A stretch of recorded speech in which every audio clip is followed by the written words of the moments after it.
Meanwhile, Iran is now defiant. In fact, it seems to be taunting the US because as far as the control over Strait of Hormuz is concerned, Iran is now daring the US, saying that we are waiting for you. Come and even try to take a boat from here. Because here, when it comes to the statement, Shinjoy, that came in from President Trump saying that no one has the authority to shut down or to close the Strait of Hormuz, however, Iran is of the point of view that we are going to attack and set ablaze the tankers and the boats. And several boats are already stuck there. Nobody is willing to take that risk despite the assurance coming in from the US's side. Yes, and this is going to hurt the world. This is going to hurt the world because a large chunk of the world's oil, crude oil, flows out of the Straits of Hormuz.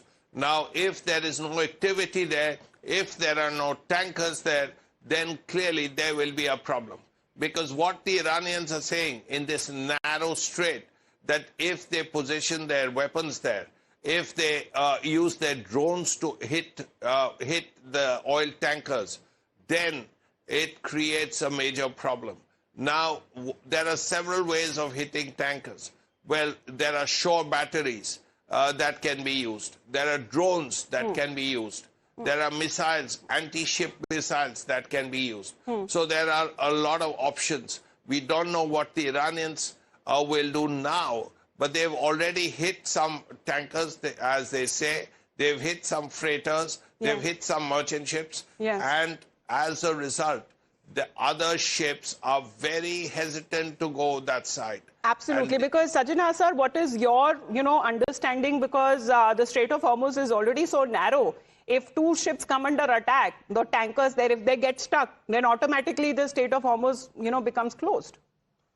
No, absolutely. That's absolutely correct. And it is about 40 kilometers. That's about 25 miles, at the narrowest.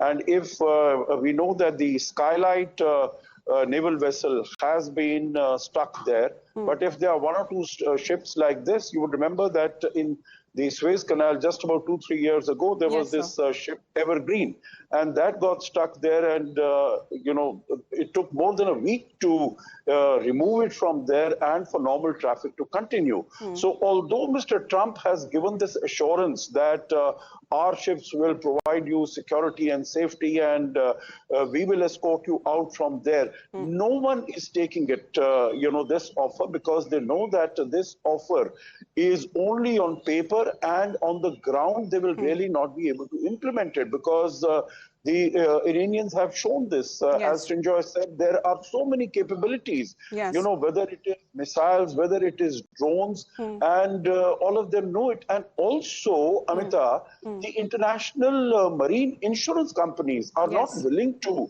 insure all this traffic. Well, so that assurance is something coming in from President Trump. Nobody seems to be buying that, because Iran, however, has said, in a retort, that it welcomes the escort of oil tankers and the claim of US military presence to transit the Strait of Hormuz. In fact, in this dare that they say that we are waiting for you. So imagine how, hostilities have been rising there.